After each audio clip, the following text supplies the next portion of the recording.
بسم اللہ الرحمن الرحیم۔ محترم ناظرین، السلام علیکم۔ یہی اشارہ کافی تھا، وہ اس سوال کا کوئی تسلی بخش جواب نہ دے سکے کہ دوسرا اونٹ کہاں ہے۔ دوسرے اونٹ کے پاؤں کے نشان مل گئے۔ علی بن سفیان نے انہیں کہا، تمہارا جرم معمولی چوری چکاری نہیں، تم ایک پوری سلطنت اور اس کی تمام آبادی کے لیے خطرہ ہو، اس لیے میں تم پر ذرا بھر بھی رحم نہیں کروں گا۔ کیا تم تاجر ہو؟ ہاں، سب نے سر ہلا کے کہا، ہم تاجر ہیں جناب، ہم بے گناہ ہیں۔ علی بن سفیان نے کہا، اپنے ہاتھوں کی الٹی طرف میرے سامنے کرو۔ پانچوں نے ہاتھ الٹے کر کے آگے کر دیے۔ علی نے سب کے بائیں ہاتھ کے انگوٹھے اور شہادت کی انگلیوں کے درمیانی جگہ کو دیکھا اور ایک آدمی کو کلائی سے پکڑ کر گھسیٹ لیا۔ اسے کہا، کمان اور ترکش کہاں چھپا رکھی ہے؟ اس آدمی نے معصوم بننے کی بہت کوشش کی۔ علی نے سلطان ایوبی کے محافظ کو اپنے پاس بلا کر اس کے بائیں ہاتھ کی الٹی طرف اسے دکھائی۔ اس کے انگوٹھے کی الٹی طرف اس جگہ جہاں انگوٹھا ہتھیلی کے ساتھ ملتا ہے، یعنی جہاں جوڑ ہوتا ہے، وہاں ایک نشان تھا۔ ایسا نشان اس آدمی کے انگوٹھے کے جوڑ پر بھی تھا۔ علی نے اسے اپنے محافظ کے متعلق بتایا، یہ سلطان کا بہترین تیر انداز ہے اور یہ نشان اسی کا ثبوت ہے کہ یہ تیر انداز ہے۔ اس کے انگوٹھے کی الٹی طرف ایک مدھم سا نشان تھا، جیسے وہاں بار بار کوئی چیز رگڑی جاتی ہے۔ یہ تیروں کے رگڑ کے نشان تھے۔ تیر دائیں ہاتھ سے پکڑا جاتا ہے، کمان بائیں ہاتھ سے پکڑی جاتی ہے۔ تیر کا اگلا حصہ بائیں ہاتھ کے انگوٹھے پر ہوتا ہے۔ جب تیر کمان سے نکلتا ہے تو انگوٹھے پر رگڑ کھا جاتا ہے۔ ایسا نشان ہر ایک تیر انداز کے ہاتھ پر ہوتا ہے۔ علی بن سفیان نے اسے کہا، ان پانچ میں تم اکیلے تیر انداز ہو، کمان اور ترکش کہاں ہے؟ پانچوں چپ رہے۔ علی نے ان پانچ میں سے ایک کو پکڑ کر محافظوں سے کہا، اس کو اس درخت کے ساتھ باندھ دو۔ اسے کھجور کے درخت کے ساتھ کھڑا کر کے باندھ دیا گیا۔ علی نے اپنے تیر انداز کے کان میں کچھ کہا۔ تیر انداز نے کندھے سے کمان اتار کر اس میں تیر رکھا اور درخت سے بندھے ہوئے آدمی کا نشانہ لے کر تیر چھوڑا۔ تیر اس آدمی کی دائیں آنکھ میں اتر گیا، وہ تڑپنے لگا۔ علی نے باقی چار سے کہا، تم میں کتنے ہیں جو صلیب کی خاطر اس طرح تڑپ تڑپ کر جان دینے کو تیار ہیں؟ اس کی طرف دیکھو۔ انہوں نے دیکھا، وہ آدمی چیخ رہا تھا، تڑپ رہا تھا اور اس کی آنکھ سے بری طرح خون بہہ رہا تھا۔ میں تم سب سے وعدہ کرتا ہوں، علی بن سفیان نے کہا، کہ باعزت طریقے سے تم سب کو سمندر پار بھیج دوں گا۔ دوسرے اونٹ پر کون گیا ہے؟ کہاں گیا ہے؟ تمہارا اپنا ہی کماندار ہمارا ایک اونٹ ہم سے چھین کر لے گیا ہے، ایک آدمی نے کہا۔ اور ایک لڑکی بھی، علی بن سفیان نے کہا۔ تھوڑی دیر بعد علی بن سفیان کے فن نے ان سے اعتراف کروا لیا کہ وہ کون ہے اور کیا ہے، مگر انہوں نے یہ جھوٹ بولا کہ لڑکی رات خیمے سے بھاگ گئی تھی، اور اس نے بتایا کہ صلاح الدین ایوبی نے رات اسے اپنے خیمے میں رکھا تھا۔ اس نے شراب پی رکھی تھی اور لڑکی کو بھی پلائی تھی، اور لڑکی گھبراہٹ اور خوف کے عالم میں آئی تھی۔ اس کے تعاقب میں فخر المصری نام کا ایک کماندار آیا، اور اس نے جب لڑکی کی بات سنی تو اسے ہمارے اونٹ پر بٹھا کر زبردستی لے گیا۔ انہوں نے وہ تمام بہتان علی بن سفیان کو سنائے جو لڑکی نے سلطان ایوبی پر لگائے تھے۔ علی نے مسکرا کر کہا، تم 5 تربیت یافتہ عسکری اور تیر انداز ہو، پر ایک آدمی تم سے لڑکی بھی لے گیا اور اونٹ بھی۔ اس نے انہی کی نشاندہی پر زمین میں دبائی ہوئی کمان اور ترکیش بھی نکلوا لی۔ ان چاروں کو خیمہ گاہ میں بھجوا دیا گیا۔ 5واں آدمی تڑپ تڑپ کر مر چکا تھا۔ اونٹ کے پاؤں کے نشان صاف نظر آ رہے تھے۔ علی بن سفیان نے نہایت سرعت سے 10 سوار بلائے اور انہیں اپنی کمان میں لے کر اس طرف روانہ ہو گیا جدھر اونٹ گیا تھا۔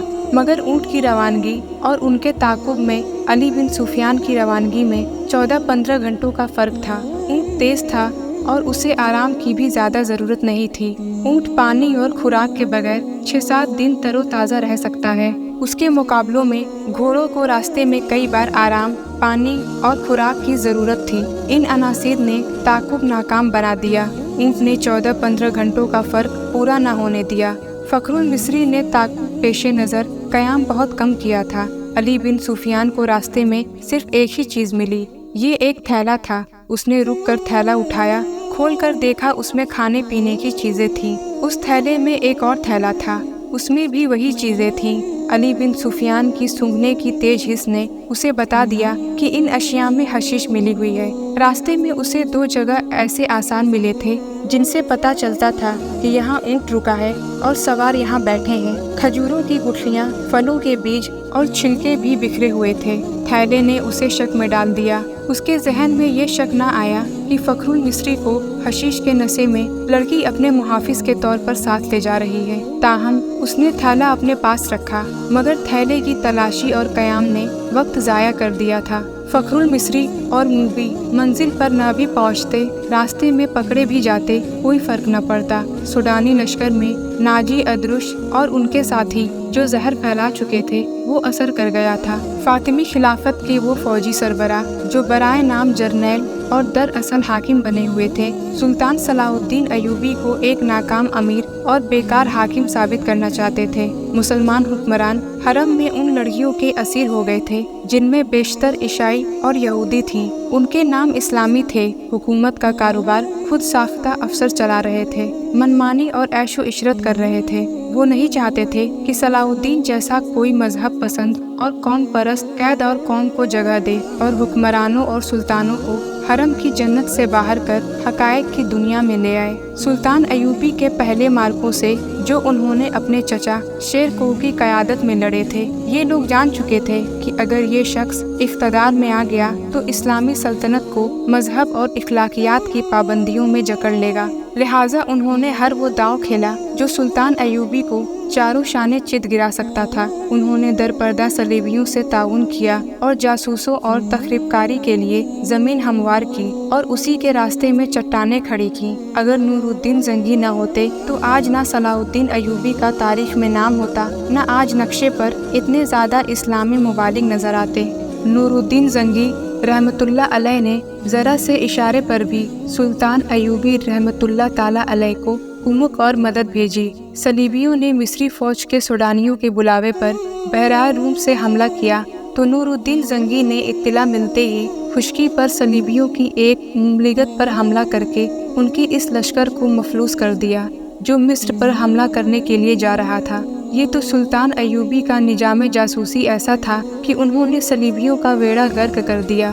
تب علی بن سفیان نے جنگی کی طرف برق رفتار قاصد یہ خبر دینے کے لیے دوڑا دیے کہ سوڈانیوں کی بغاوت کا خطرہ ہے اور ہماری فوج کم بھی ہے اور یہ فوج 2 حصوں میں بٹ بھی گئی ہے۔ قاصد پہنچ گئے تھے اور نور الدین زنگی رحمۃ اللہ علیہ نے خاصی فوج کو مصر کی طرف کوچ کا حکم دے دیا تھا۔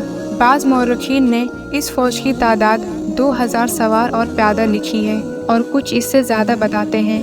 بہرحال زنگی نے اپنی مشکلات اور ضروریات کی پرواہ نہ کرتے ہوئے سلطان ایوبی کی مشکلات اور ضروریات کو اہمیت اور اولیت دی، مگر ان کی فوج کو پہنچنے کے لیے بہت سے دن درکار تھے۔ مسلمان نام نہایت فوجی اور دیگر سرکردہ شخصیتوں نے دیکھا کہ مصر میں سلطان ایوبی کے خلاف بے اطمینانی اور بغاوت پھوٹ رہی ہے تو انہوں نے اسے ہوا دی، در پردہ سوڈانیوں کو اکسایا اور اپنے مخبروں کے ذریعے یہ بھی معلوم کر لیا کہ سوڈانیوں کے سالاروں کو مروا کر خفیہ طریقے سے دفن کر دیا گیا ہے۔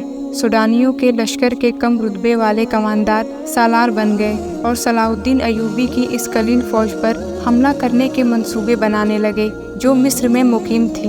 وہ سلطان ایوبی کی آدھی فوج اور سلطان کی دارالحکومت سے غیر حاضری سے فائدہ اٹھانا چاہتے تھے۔ منصوبہ ایسا تھا جس کے تحت 50,000 سوڈانی فوج سیاہ گھٹا کی طرح مصر کے آسمان سے اسلام کے چاند کو روپوش کرنے والی تھی۔ علی بن سفیان قاہرہ پہنچ گیا۔ وہ جن کے تعاقب میں گیا تھا ان کا اس سے آگے کوئی سراغ نہیں مل رہا تھا۔ اس نے اپنے ان جاسوسوں کو بلایا جو اس نے سوڈانی ہیڈ کوارٹر فوج میں چھوڑ رکھے تھے۔ ان میں سے ایک نے بتایا کہ گزشتہ رات ایک اونٹ آیا تھا۔ اندھیرے میں جو کچھ نظر آ سکا وہ 2 سوار تھے، ایک عورت اور ایک مرد۔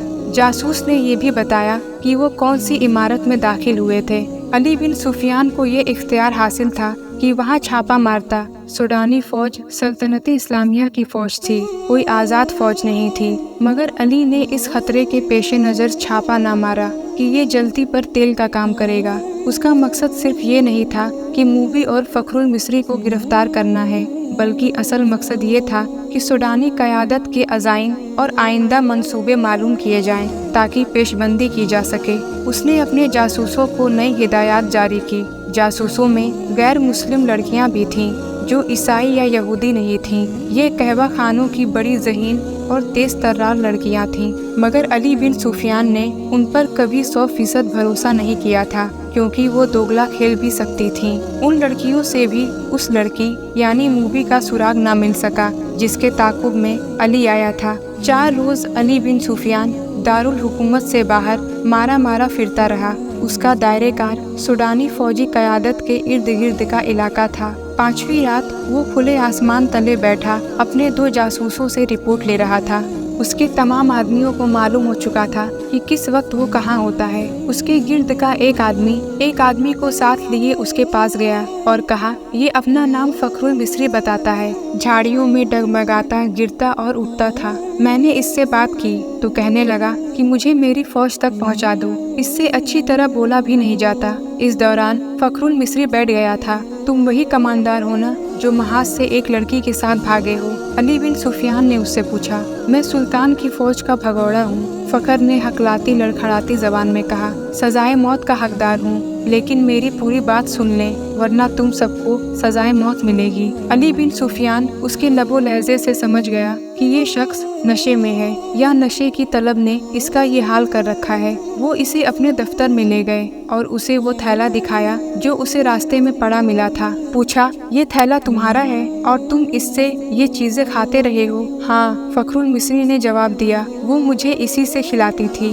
اس کے سامنے وہ تھیلا بھی پڑا تھا جو تھیلے کے اندر سے نکلا تھا۔ علی نے اس میں سے چیزیں نکال کر سامنے رکھ لی۔ فخر نے یہ چیزیں دیکھی تو جھپٹ کر مٹھائی کی قسم کا ایک ٹکڑا اٹھا لیا۔ علی نے جھپٹ کر اس کے ہاتھ پر اپنا ہاتھ رکھ دیا۔ فخر نے بے تابی سے کہا، خدا کے لیے مجھے یہ کھانے دو، میری جان اور روح اسی میں ہے۔ مگر علی نے اس سے وہ ٹکڑا چھین لیا اور کہا، مجھے ساری واردات سناؤ، پھر یہ ساری چیزیں اٹھا لینا۔ فخرالمصری نڈھال اور بے چین ہوئے جا رہا تھا۔ علی بن سفیان نے اسے ایک سفوف کھلا دیا جو حشیش کا توڑ تھا۔ فخر نے اسے تمام تر واقعہ سنا دیا کہ وہ کیمپ سے لڑکی کے تعاقب میں کس طرح گیا تھا۔ تاجروں نے قہوہ پلایا تھا جس کے اثر سے وہ کسی اور ہی دنیا میں جا پہنچا۔ تاجروں یعنی صلیبی جاسوسوں نے اس سے جو باتیں کی تھیں وہ بھی اس نے بتائی، اور پھر لڑکی کے ساتھ اس نے جو اونٹ پر سفر کیا تھا وہ اس طرح سنایا کہ وہ مسلسل چلتے رہے۔ اونٹ نے بڑی اچھی طرح ساتھ دیا۔ رات کو تھوڑی دیر قیام کرتے تھے۔ لڑکی اسے کھانے کو دوسرے تھیلے میں سے چیزیں دیتی تھی۔ وہ اپنے آپ کو بادشاہ سمجھتا تھا۔ لڑکی نے اسے اپنی محبت کا یقین دلایا اور شادی کا وعدہ کیا تھا، اور یہ شرط رکھی تھی کہ اسے سوڈانی کمانداروں کے پاس پہنچا دے۔ وہ راستے میں ہی لڑکی کو شادی کے بغیر بیوی بنانے کی کوشش کرتا رہا، لیکن لڑکی اسے اپنی باہوں میں لے کر پیار اور محبت میں ایسے ارادے اور خواہش کو مار دیتی۔ فخر نے محسوس تک نہ کیا کہ لڑکی نے اسے حشیش اور اپنے حسن و شباب کے قبضے میں لیے ہوئے ہے۔ تیسرے پڑاؤ میں جب انہوں نے کھانے پینے کے لیے اونٹ روکا، تھیلا غائب پایا جو اونٹ کے دوڑنے سے کہیں گر پڑا تھا۔ لڑکی نے اس سے کہا کہ واپس چل کر تھیلا ڈھونڈ لیتے ہیں، لیکن فخرالمصری نے کہا کہ وہ بھگوڑا فوجی ہے، خدشہ ہے کہ اس کا تعاقب ہو رہا ہوگا۔ لڑکی ضد کرنے لگی کہ تھیلا ضرور ڈھونڈیں گے۔ فخر نے اسے یقین دلایا کہ بھوکا مرنے کا کوئی خطرہ نہیں، راستے میں کسی آبادی سے کچھ لے لیں گے۔ مگر لڑکی آبادی کے قریب جانا نہیں چاہتی تھی، وہ کہتی تھی کہ واپس چلو۔ فخرالمصری نے اسے زبردستی اونٹ پر بٹھا لیا اور اس کے پیچھے بیٹھ کر اونٹ کو اٹھایا اور دوڑا دیا۔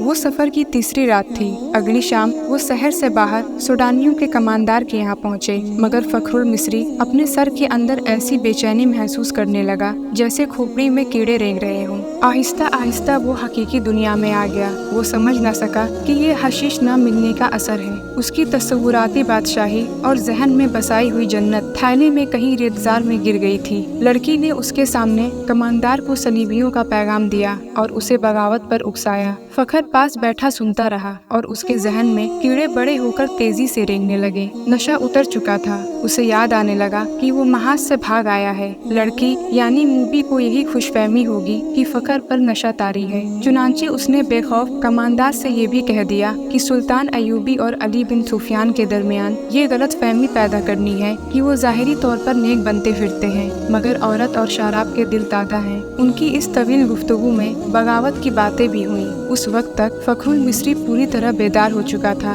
لیکن سر کے اندر کی بے چینی اسے بہت پریشان کر رہی تھی۔ لڑکی نے کماندار سے کہا، اگر بغاوت کرنی ہے تو وقت ضائع نہ کریں، سلطان ایوبی محاذ پر ہے اور الجھا ہوا ہے۔ لڑکی نے یہ جھوٹ بولا کہ صلیبی 3-4 دنوں بعد دوسرا حملہ کرنے والے ہیں، سلطان ایوبی کو یہاں سے بھی فوج محاذ پر بلانی پڑے گی۔